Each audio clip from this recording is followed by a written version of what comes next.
சுவாமி எடுத்துட்டு சுற்றி அந்த மலைகள் ஆல்ரெடி எடுத்துகிட்டு தான் இருக்கேன்.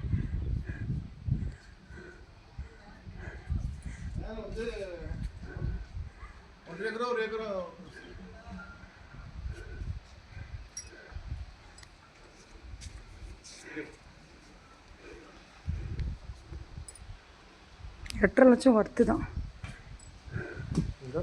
8.5 லட்சம் ஒர்த்து தான். ஆமாம்.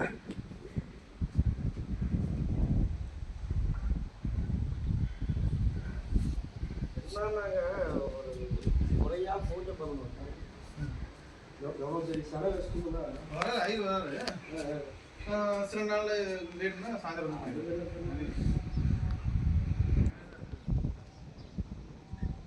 தான் லைட் எல்லாம் நீத்தான் பண்ணாங்க. எலக்ட்ரிக்கல் சோலார் லைட் ஒன்று கொஞ்சமாக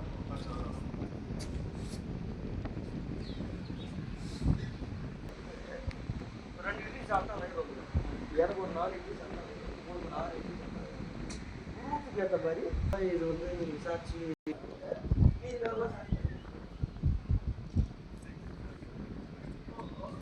இது என்னன்னா இப்போ இந்த மாதிரி ஒரு கோயில் வச்சுன்னா எல்லாம் வருவாங்க ஃபேமிலியாக ஆடி சொல்லுவாங்க எல்லாம் கூட்டு இருப்பாங்க. வணக்கம். சன்னியாசி மலை என்று சொல்லக்கூடிய சிவன் மலை. இந்த மலையில் இப்போ நம்ம சிவபெருமானது திருக்கோயில் பார்த்தோம். அடுத்ததான் இந்த மலையிலே வந்து பார்த்தீங்கன்னா முனீஸ்வர பகவான் சிலை ரூபமாக கற்சிலையாக வந்து பார்த்தீங்கன்னா இந்த இடத்துல வந்து பிரதிஷ்டை செய்யப்பட்டு இந்த இடத்துல வந்து சுவாமி அருள்பாலித்து கொண்டிருக்கிறார். இங்கே வந்து பார்த்தீங்கன்னா எப்பவுமே வந்து ஞாயிற்றுக்கிழமையில நூற்றுக்கணக்கான மக்களும் முக்கியமான விசேஷ நாட்களில் வந்து பார்த்திங்கன்னா ஆயிரக்கணக்கான மக்களும் வந்து இந்த சுற்றி இருக்கக்கூடிய அந்த பாறைகளில் எல்லாரும் வந்து பார்த்திங்கன்னா ஆயிரக்கணக்கான பேர் பொங்கல் வைத்து சுவாமிக்கு வந்து குலதெய்வ வழிபாடானது செய்து கொண்டிருக்கிறார்கள். ஆகையால் வந்து பார்த்திங்கன்னா நிறைய வந்து பார்த்திங்கன்னா இன்றைய காலகட்டத்தில் வந்து பார்த்திங்கன்னா நம்ம ஒவ்வொரு ஊர்லேயும் முனீஸ்வர பகவான் கோயில் கட்டுறது தவறு இல்லைங்க. அது முறையாக நம்மளால் பராமரிக்க முடியாது. அதனால் ஒரு 10 பேர் 5 பேர் தான் ஒரு பங்காளிங்கன்னா அவங்க ஒரு கோயில் கட்டியிருக்காங்க. ஒரு 20 அடி 21 அடி. ஆக அவங்க என்றைக்கோ வருஷத்துக்கு ஒரு தடவை 6 மாதத்துக்கு ஒரு தடவை தான் அந்த கோயிலுக்கு போகிறாங்க.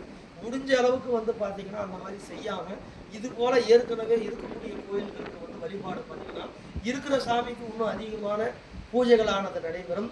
ஆக அந்த செலவை வந்து இந்த மாதிரி கோயில்களுக்கு வந்து நீங்கள் வந்து செய்வதன் மூலமாக நமக்கு ஒரே இடத்துல வந்து சுவாமி வந்து பார்த்தீங்கன்னா நிறைய பூஜைகள் செய்யக்கூடிய வாய்ப்பானது நமக்கெல்லாம் ஏற்படும். ஆக இன்றைய நாட்களிலே கோயில் கட்டுவது பெரிதல்ல, அந்த கோயிலை சரியான முறையிலே பராமரிக்க வேண்டும். அதனால அங்கங்க அதிகமாக செலவு செய்து கட்டுவதை விட, ஏன்னா ஒரு சின்ன உதாரணம் அப்படின்னா கட் பண்ணிக்கணும். இந்த சன்னியாசி மலையில் இருக்கக்கூடிய இந்த திருக்கோயில் ஞாயிற்றுக்கிழமைகளில் விசேஷமாக நடைபெறுகிறது. நீங்களாம் வந்து அழகாக வந்து பார்த்தீங்கன்னா பிள்ளைகளோடு வந்து இந்த இயற்கையில் நிறைந்த காற்று, அருமையான ஒரு காற்று, இந்த மாதிரியான ஒரு சூழ்நிலையை நீங்கள்லாம் வந்து பயன்படுத்தி சுவாமியது திருவருளை நீங்கள் வந்து பெற்று செல்லுமாறு அன்போடு கேட்டுக்கொள்ளப்படுகிறது. நன்றி, வணக்கம்.